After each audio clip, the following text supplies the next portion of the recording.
সাইয়েদনা ইব্রাহিম কয় ঠিক আছে আজকে পাহারা দিমু জম্মের পাহারা। এইবার সাইয়েদনা ইব্রাহিম মূর্তির ঘরে ঢুকলেন। দেখেন কি সুন্দর কথোপকথন আল্লাহ তুলে ধরলেন।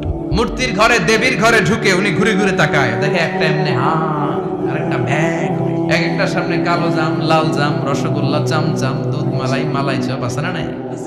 জিব্বায় পানি চলে আসছে নাকি? তো সাইয়েদনা ইব্রাহিম অবাক, কি রে এত মূর্তি, এত ডিজাইন, এত ভাবে আর অঙ্গভঙ্গি করে আছে, এত খাবার দেয়া, খায় না কেন? খায়ও না, কথাও কয় না। ফারাগা আলাইহিম দারবাম বিল ইয়ামিন, ডান হাতে কোপানো শুরু করলেন।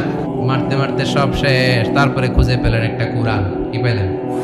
কুড়াল দিয়ে মারতে আরো সুবিধা, খালি এটা এভাবে মারে ওইভাবে মারে, মারতে মারতে যতগুলো মূর্তি ছিল সবগুলো মেরে বড় মূর্তিটার গায়ে মারতে একটা সাইয়া। এই যে আল্লাহর সাথে উনার কি ডায়ালগ মারছেন, এটা কোরআনে আছে না নাই? এরপরে উনি ওনার কলিজার টুকরা ছেলে সাইয়েদনা ইসমাইলের সাথে কি ডায়ালগ মারলেন, সেটাও কোরআনের ভেতরে আছে না নাই? ফালাম্মা বালাগা মাআহু সাইয়া ক্বালা ইয়া বুনাইয়া ইন্নী আরা ফিল মানামি আন্নী আযবাহুক ফানজুর মাযা তারা। তিনি ছেলের ডাকে বললেন, ও আমার কলিজার টুকরা ছেলে ইসমাইল, গত রাতে আমি স্বপ্ন দেখেছি যে আমি তোমাকে জবাই করছি। ফানজুর মাযা তারা, তোমার অভিমত কি, অপিনিয়ন কি জানাও। সুবহানাল্লাহ বলেন। ছেলেরা বললেন, আমি স্বপ্নে দেখেছি তোমারে জবাই করতেছি, তোমার অভিমত কি? আমগরে যদি আমগো আব্বারা কইতাম আমার দেখেন না, বড়টারে দেখছেন। কথা কর, বড়টাই কইতো আমার না মাইজাডারে দেখছেন, মাইজাডারে কইলে কইতো ছোটটারে দেখছেন। কথা কন, আমরা এটা কইতাম না? 100% আমরা এরকম উত্তর দিয়ে দিতাম, চিল্লায় কোন ঠিক কিনা? কিন্তু সাইয়েদনা ইসমাইল কেমন ছেলে, বাপ কা বেটা সিপাহি কা ঘোড়া, কুছ না হতো থোড়া থোড়া, ঠিক কিনা? ছেলে বলল, ইয়া আবাতি ফআল মা তু'মারু সাতাজিদুনি ইনশাআল্লাহু মিনাস সাবিরিন। কি ছেলে, আমগডিও পোলা ওইটাও পোলা, পার্থক্য আছে না নাই? ছেলে কয়, বাবা আমি তো ডরাই না, আমি ডরাই আমনেরে লইয়া। আমনে ডরান কিনা, আপনি ভয় পেয়ে যান কিনা ওই টেনশনে আমি আছি। আপনি যে আমার এত মায়া করেন, আপনি যে আমার এত ভালোবাসেন, আমাকে শুইয়ে দিয়ে যে জবাই করবেন, ফিনকে দিয়ে যে রক্ত ছুটবে, আপনি ভয় পেয়ে যান কিনা ওই ভয় আমি পেয়ে যাই। আমার অন্তরে কোনো ভয় নাই। ইয়া আবাতি ফাআল মা তু'মার, বাবা যেমনটা আদিষ্ট হয়েছেন ঠিক তেমন করেন। সাতাজিদুনি ইনশাআল্লাহু মিনাস সাবিরিন, ইনশাআল্লাহ আপনি আমারে ধৈর্যশীল পাবেন। এরকম ছেলে আমাদের ঘরে ঘরে থাকার দরকার আছে না নাই? তার মানে বাপ বেটা কি ডায়ালগ মারছে কোরআনে তুলে দিল কে? আবার সাইয়েদনা ইব্রাহিম এলাকার লোকদের সাথে কি ডায়ালগ মারলেন সেটাও কোরআনে আছে না নাই? তিনি বললেন, মা হাযিহি তামাসিলুল্লাতী আনতুম লাহা আকিফুন। ও এলাকার লোকেরা, নিজের হাতে মূর্তি বানিয়ে মাথাটাকে নিচু করে ওম নমো ভগবতী কেন পড়ো? কেন কেন? ক্বালু ওয়াজাদনা আবানা লাহা আবিদিন। দেখেন কনভারসেশন কি এক পক্ষের হয়? কথোপকথন করতে হলে কয় পক্ষ লাগে? উনি বললেন, এই মূর্তিগুলোর সামনে তোরা মাথা নত করে দাঁড়িয়ে থাকিস কেন? তারা বলল, ওয়াজাদনা আবানা লাহা আবিদিন, আমরা আমাদের বাপ দাদাদেরকে দেখছি এরকম করতে, এজন্য আমরাও করি। সাইয়েদনা ইব্রাহিম বললেন, লাকাদ কুনতুম আনতুম ওয়া আবাউকুম ফি দালালিম মুবিন, তোরাও শেষ, তোগো বাপ দাদারাও শেষ, তোদের বাপ দাদারাও গোল্লায়, তোরাও গোল্লায়, চিল্লাই কোন ঠিক কিনা? কি কনভারসেশন। এরপরে বাৎসরিক পূজা অনুষ্ঠানের দিন আসলো। কিছুদিন আগে একটা হয়েছে না সরস্বতী, এটা বোধহয় হিন্দু ভাইদের বিদ্যার দেবী। এরা এক একজনের কাছে এক একটা জিনিস নিয়ে যাওয়া লাগে, আমরা সব জিনিস চাই একজনের কাছে, তিনি কে? এটা কঠিন না সহজ? বিদ্যার জন্য ওই মন্দিরে, সৌন্দর্যের জন্য এই মন্দিরে, খাদ্যের জন্য দুর্গার কাছে, ঝামেলা না? আমরা সব কিছুর জন্য একজনের কাছে যাই, তিনি কে? বাৎসরিক পূজা অনুষ্ঠানে সবাই ইব্রাহিমরে ধরছে, ইব্রাহিম চল আমরা পূজা দিতে যাব। সাইয়েদনা ইব্রাহিম ফানাযারা নাযরাতান ফিন নুজুম, তাকালেন আকাশে আর বললেন, ইন্নী সাকিম, আমি যেতে পারবো না, আমি অসুস্থ। আমি কি আসলে সুস্থ ছিলাম? তো অসুস্থ বললেন কেন? কারণ অসুস্থতা দুই ধরনের, চিল্লায় বলেন, একটা শারীরিক আর একটা। সাইয়েদনা ইব্রাহিম মানসিকভাবে প্রচন্ড বিপর্যস্ত ছিলেন, অসুস্থ ছিলেন। এর কারণ গোটা উম্মত মূর্তির পূজা করে, এই দৃশ্য দেখে কোন নবী মানসিকভাবে সুস্থ থাকতে পারে? উনি বললেন, আমি অসুস্থ, তোমরা যাও সবাই বলল ঠিক আছে আমরা যাই। ইব্রাহিম তুই আমাদের ঘরের মূর্তিগুলারে পাহারা দে। মূর্তি পাহারাদার একজন ভালো লোক পাওয়া গেছে। মূর্তি পাহারা দেওয়ার জন্য ভালো একজন পাহারাদার পাওয়া গেছে। নাম কথা কোন? কথা বুঝতে কষ্ট হচ্ছে মনে হয়। মূর্তি পাহারা দেওয়ার জন্য কারে পাওয়া গেছে? সাইয়েদনা ইব্রাহিম কয় ঠিক আছে আজকে পাহারা দিমু, জন্মের পাহারা। যা তোরা দিতাছি, পাহারা দিতেছি যা। এইবার সাইয়েদনা ইব্রাহিম মূর্তির ঘরে ঢুকলেন। দেখেন কি সুন্দর কথোপকথন আল্লাহ তুলে ধরলেন। আল্লাহু আকবার। মূর্তির ঘরে, দেবীর ঘরে ঢুকে উনি ঘুরে ঘুরে তাকায়, দেখে একটা এমনি আর একটা ব্যাগ 14-15টা হাত নিয়ে তাকায় আছে। উনি সবগুলার সামনে এভাবে তাকায় আছে। দেখে এক একটা চেহারা, একটা হাতির গণেশ স্টাইলের, আর একটা এরকম, আর একটা নারীর, আর একটা বাঘের, আর একটা তলোয়ার নিয়ে আইতাছি কোপায় ফেলাম। আছে না নাই? সবগুলোর সামনে যায়, যে যে দেখে আর অবাক হয় কত ধরনের খোদার কাছে এরা কত কিছু চায়।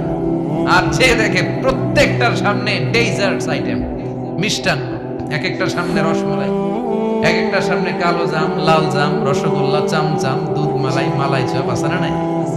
যে পেপানি চলে আসছে নাকি? তো সাইয়েদনা ইব্রাহিম অবাক, কি রে এত মূর্তি, এত ডিজাইন, এত ভাবে এরা অঙ্গভঙ্গি করে আছে, এত খাবার দেয়া, খায় না কেন? সাইয়েদনা ইব্রাহিম ভাবলেন মনে হয় নাগাল পাই না, আমি একটু তুইলা ধরি। উনি রসমালাইয়ের বাটিটা নিয়ে যেটা হা করে আছে ওইটার সামনে যায়, কয় খা। কি কয়? বানাই কইতেছি মনে হয়। ফারাগা ইলা আলিহাতিম, মূর্তিগুলোর কাছে গেলেন। ফাকালা আলা তাকুলুন, খাবি না? খাবি না ডারে আমি কিছু খা। কোরআন থেকে বলছে, ঠিক কি না? উনি ভাবলেন ওরা হয়তো খেতে পারে না, নাগাল পাচ্ছে না, কিংবা আমারে দেখে লজ্জা পাচ্ছে। নিজ থেকে রসমালাইয়ের বাটি তুলে ধরলেন। উনি বললেন খা। আর ওগুলা কয় হা হা করে নরেও না সরেও না। উনি মুখের সামনে তুলে ধরে বললেন আলা তাকুলুন, খা। সবগুলার সামনে গেলেন, খা খা। কেউ খায় না, ওগুলো হা করে আছে। সাইয়েদনা ইব্রাহিম বললেন খা। কেউ কথা কয় না। উনি বললেন খাবি না কেন? তাইলে কথা কও। এই যে কষ্ট করে উড়াইলি, মুখের সামনে দিলাম, খাবি না কেন? কথা বল। আল্লাহ তাকুলু, খাবি না কেন? কথা বল। মালাকুম লা তাতাকাল্লামুন, খাবি না কেন? মালাকুম লা তানতিকুন, হয় খা নয় কথা ক। বলতেই লাগলেন খা খা। প্রত্যেকটা মূর্তির সামনে গেলেন, খা। ওগুলো করে আছে হা, কোনো কথা কয় না। কয় কেন খাবি না? তাহলে কথা ক। খায়ও না, কথাও কয় না। আপনার ছেলে বায়না ধরছে, আব্বা চানাচুর খাম। কি খাম? চানাচুর কিনে দিলেন, এই নে চানাচুর। এখন চানাচুর খায় না। কিরে বাপ খাবি না কেন? কথাও কয় না, খায়ও না, কথাও কয় না। এখন বাকি আছে কোনটা? কথা কর। ফারাগা আলাইহিম দারবাম বিল ইয়ামিন, ডান হাতে কোপানো শুরু করলেন। ইচ্ছা মতো ঘুষি কিল মারতে মারতে মূর্তিগুলার সাইজ। ফারাগা আলাইহিম দারবাম বিল ইয়ামিন, এক একটা নবীর হাতে জান্নাতি শক্তি দিয়েছে কে? খা নাইলে কথা ক। খায় না, কথাও কয় না, বাকি আছে। মায়ের মারতে শুরু করলেন। মারতে মারতে সব শেষ। তারপরে খুঁজে পেলেন একটা কুড়াল। কি পেলেন? কুড়াল দিয়ে মারতে আরো সুবিধা। খালি এটারে এভাবে মারে, ওইভাবে মারে। মারতে মারতে যতগুলো মূর্তি ছিল সবগুলো মেরে বড় মূর্তিটার গায়ে মারতে যাবে। In the meantime stop, কয় না এটারে মারো না। ফাজআলাহুম জুদাদান, সবগুলোর টুকরা টুকরা। ইল্লা কাবীর আল্লাহুম, বড়টা ছাড়া। ওইটারে রেখে দিলেন। আর বুদ্ধি করে কুড়ালটারে বড়টার কাঁধে ঝুলাইয়া দিলে। বড় মূর্তিটার কাঁধের মধ্যে ঝুলাইয়া দিলেন। ঘটনাটা সুন্দর হয়েছে না? এখন কেমন যেন মনে হয় এটা কোপাইয়া দাঁড়া রয়েছে বাপের বেটার মতো। বড় পূজার শেষ, পূজার দিনক্ষণ শেষ। বিকেল বেলা পূজা মণ্ডপ থেকে সব এসে দেখে সর্বনাশ। পাহারাদার ইব্রাহিম কই, আনতা ফাআলতা হাযা বিআলিহাতিনা ইয়া ইব্রাহিম। ইব্রাহিম সর্বনাশ কে কইছে? তুই কইছত নি? কই আইনো, বড়টাই কইছে। ওইটারে জিজ্ঞেস করো। বাল ফাআলাহু কাবীরুহুম হাযা ফাসআলুহুম ইন কানু ইয়ানতিকুন। কোরআন থেকে বলছি, আমি করি নাই। ওই দেখ কুড়ালটা কার কান্দে? বড়টার কান্দে, ওইটারে জিগা। সবাইকে খাইছে। সবাই বলে ইব্রাহিম তুমি কি জানো না এগুলো কথা বলে না? সৈয়দনা ইব্রাহিম বলে যে এটা কথা কয় না ওইটার পূজা করস কেন? যেটা কথা বলে না, যে এটা নিজেরাই নিজেদেরকে মায়ের থেকে বাঁচাতে পারে না, নিজেরাই নিজেদেরকে রক্ষা করতে পারে না, তোরে কিভাবে রক্ষা করবে? এগুলোর পূজা কেন করিস? ফাবুহিতাল্লাযী কাফার, কারণ কোনো জবাব নাই, লা জবাব। সবাইকে ইব্রাহিম তুই বড্ড বেড়ে গিয়েছিস, তোরে নমরুদের কাছে নেওয়া হবে, রশি দিয়ে পেঁচিয়ে নমরুদের কাছে নেওয়া হলো। নমরুদের নাম শুনছেন?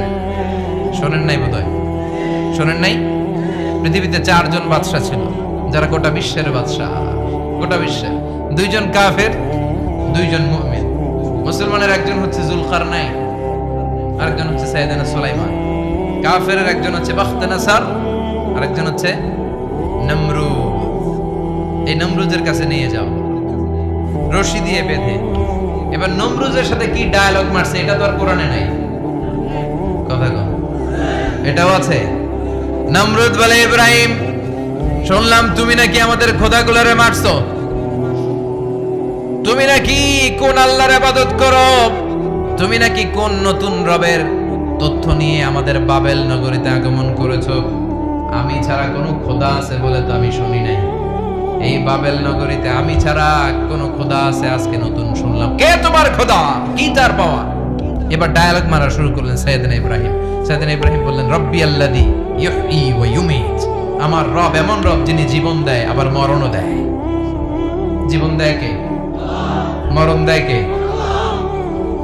নমরুদ বলে, তাই তোমার আল্লাহ জীবন দেয় মরণ দেয়? আনা উহয়ী ওয়া উমীত। এবার নমরুদ ডায়ালগ মারতেছে, খালি ডায়ালগ। আনা উহয়ী ওয়া উমীত, আমিও তো জীবন দেই, আমিও তো মরণ দেই। সাইয়েদনা ইব্রাহিম বললেন, তুমিও যদি আমার আল্লাহর মতো জীবন দাও মরণ দাও তাইলে দেখাও। নমরুদ জেলখানা থেকে 2 জন ফাঁসির আসামিকে ধরে এনে একটা ধারালো ছুরি নিয়ে প্রথম আসামির পেটের ভিতরে ধা করে ছুরিটা ভরে দিয়েছে। ফিনকি দিয়ে রক্ত ছুটলো, লোকটা ছটফট ছটফট ছটফট করতে করতে দুনিয়া থেকে বিদায়। এবার পেট থেকে ছুরিটা বের করে দ্বিতীয় আসামির পেটের মধ্যে ঢুকাতে যাবে ধা করে। In the mid time stop, ঢুকায় নাই, পেটে ঢুকাইতে যেও ঢুকায় নাই। ইব্রাহিম, এই যে দেখো তোমার সামনে প্রথম লোকটারে আমি জীবন মৃত্যু দিলাম, আর এটারে মৃত্যুর পথ থেকে বাঁচাই এটারে আমি জীবন দিলাম। প্রথমটারে দিলাম জীবন, পরেরটারে দিলাম, প্রথমটারে দিলাম মরণ, পরেরটারে দিলাম জীবন। তোমার রব যে যেরকম করে জীবন দেয় আর মৃত্যু দেয়, আমিও জীবন দেই, আমিও মৃত্যু দেই। চিল্লায় পড়েন নাউযুবিল্লাহ। সাইয়েদনা ইব্রাহিম বিপদে পড়ে গেলেন। তাই তো, আসলেই তো প্রথম লোকটারে মৃত্যু দিল, দেয় নাই? কথা কন, ছুরি মেরে রক্ত বের করে ওর মৃত্যু দেয় নাই? পরের লোকটারও একই ভাবে মৃত্যু দিতে যে সেখান থেকে বাঁচিয়ে জীবন দিল। ভেজাল আছে না নাই? এবার সাইয়েদনা ইব্রাহিম বলে, ফাইন্নাল্লাহা ইয়াতি বিশ-শামসি মিনাল মাশরিকি ফাআতি বিহা মিনাল মাগরিবি ফাবুহিতাল্লাযী কাফার। সাইয়েদনা ইব্রাহিম বললেন, বুঝলাম তুমি আমার আল্লাহর মতো জীবন দাও, বুঝলাম তুমি আমার আল্লাহর মতো মরণ দাও, কিন্তু নমরুদ খেয়াল করে শোনো, আমার আল্লাহ প্রতিদিন সকাল বেলায় পূব আকাশ থেকে জল জলে সূর্যটা উঠায়। তোমার যদি এরকম কোনো ক্ষমতা থাকে, তুমি আগামীকাল সকাল থেকে পূর্ব দিক থেকে সূর্য না উঠিয়ে পশ্চিম দিক থেকে সূর্যটা উঠাও। ফাবুহিতাল্লাযী কাফার। এবার ধরা গেছে, এবার জায়গার মধ্যে ধরা, একেবারে স্টপ, লা জবাব। নমরুদের মুখে কোনো জবাব নাই। এবার নমরুদের মেজাজ নরম নাকি গরম? কথা কম। গরম মেজাজ নিয়ে কয়, হাররিকু, এটারে আগুনে জ্বালা, এটারে আগুনে ফেল। নমরুদ বুঝে নাই যে আগুনের মালিক কে। বিশাল আগুনের কুণ্ডলি পাকিয়ে সাইয়েদনা ইব্রাহিমকে আগুনের মধ্যে ফেলে দেয়া হলো। হাতের মধ্যে রশি, পায়ের মধ্যে রশি, সারা দেহের মধ্যে রশি পেঁচিয়ে আগুনের কুণ্ডলিতে ফেলে দেয়া হলো। মুহূর্তের মধ্যে আগুনের প্রজ্বলন শক্তি ওই রশিগুলোকে জ্বালিয়ে পুড়িয়ে ছারখার করে দেয়, কিন্তু সাইয়েদনা ইব্রাহিমের দেহের একটা পশমও জ্বালায় না। যে রশি দিয়ে টাইট করে বাঁধছে, ওনার দেহের সাথে লাগানো টাচ করা রশি, ওই রশি জ্বলে যায়, কিন্তু সাইয়েদনা ইব্রাহিমের পশম জ্বলে না। চিল্লায় পড়েন আল্লাহু আকবার। যদি তোমাদের মাঝে কেউ ইব্রাহিমের মতো ঈমান আনিতে পারো, অগ্নিকেও পুষ্প বলে পরিণত করিতে পারো। ঠিক কিনা? মুসার মতো ঈমান হলে রাস্তা হবে সাগর জলে, ইউসুফের মতো ঈমান হলে একে একে দরজা খোলে। সাইয়েদনা ইব্রাহিমের মতো ঈমান যদি আজও থাকে বিদ্যমান, অগ্নিকুণ্ডে দেখতে পাবে খুবসুরত এক ফুলবাগান। ঠিক কিনা? ওই ঈমানটা দরকার। ওই ঈমান যদি ঈমানের মতো হয়, আগুনের কুণ্ডুলকে ফুলবাগান বানিয়ে দিবে কে? সাইয়েদনা ইব্রাহিম বসে রইলেন। নমরুদ কয় আরো আগুন জ্বালা, এলাকার বড় বড় গাছগুলো তক্তাগুলো কেটে আগুনের কুণ্ডলিতে ফেল। তক্তা লাকড়িগুলো আগুনের কুণ্ডলিতে ফেলা মাত্র দাউ দাউ করে লাকড়িগুলোকে তক্তাগুলোকে আগুন জ্বালিয়ে দেয়, কিন্তু সাইয়েদনা ইব্রাহিমকে জ্বালায় না। সুবহানাল্লাহ। আগুনের মালিক কে? ওই আল্লাহ আজও আছে না নাই? তিনি আগুনরে অর্ডার করলেন, সৃষ্টির শুরু থেকে তোকে একটা ধর্ম দিয়েছি, সব জ্বালিয়ে দেয়া, পুড়িয়ে দেয়া। আজকে কয়েকদিনের জন্য তোর ধর্মটাকে আমি স্টপ করে দিলাম। চিল্লায় পড়েন আল্লাহু আকবার। কুলনা ইয়া নারু কুনি বারদান ওয়া সালামান আলা ইব্রাহিম। আল্লাহ বললেন আগুন খবরদার, আমার ইব্রাহিমের গায়ের যেন পশম না পুড়ে যায়, কারণ ইব্রাহিমের সন্তান হবে ইসমাইল, আর ওই ইসমাইলের বংশে আমি পাঠাবো আখিরি জামানার পয়গাম্বর। ইব্রাহিমের জন্য কিছু না হয়, কোন ইবারদা ঠান্ডা হয়ে যা, কি হয়ে যা, কিন্তু এত বেশি ঠান্ডা হবি না যাতে ইব্রাহিমের সর্দি না লেগে যায়। সুবহানাল্লাহ। আগুন বলে আপনি বললেন কোন ইবারদা ঠান্ডা হ, আবার কোন এত ঠান্ডা হবি না যাতে সর্দি না লাগে। কেমন ঠান্ডা হবো? আল্লাহ বললেন সালামান আলা ইব্রাহিম, সালাম হয়ে যা, শান্তির গুলবাগিচা হয়ে যা, এয়ার কন্ডিশন নাতিশীতোষ্ণ হয়ে যা। চিল্লায় পড়েন আল্লাহু আকবার। 40 দিন ছিলেন এই আগুনের কুণ্ডলিতে, কিচ্ছু হয় না। সুবহানাল্লাহ পড়বেন না? শেষ জীবনে উনি ওনার নাতিপুতিদের সাথে গল্পের সময় বলতেন যে আমার জীবনে সবচেয়ে আরামদায়ক সময় কাটিয়েছি আমি ইব্রাহিমের আগুনের, নমরুদের আগুনের কুণ্ডলির ভেতরে থেকে। চিল্লায় এখন সুবহানাল্লাহ। তার মানে পুরো আগুনের কুণ্ডলির গুলবাগিচা বানিয়ে দিয়েছে কে? ওনার জীবনের শ্রেষ্ঠ সময় নাকি এটা? সবচেয়ে আরামসে নাকি কাটিয়েছে?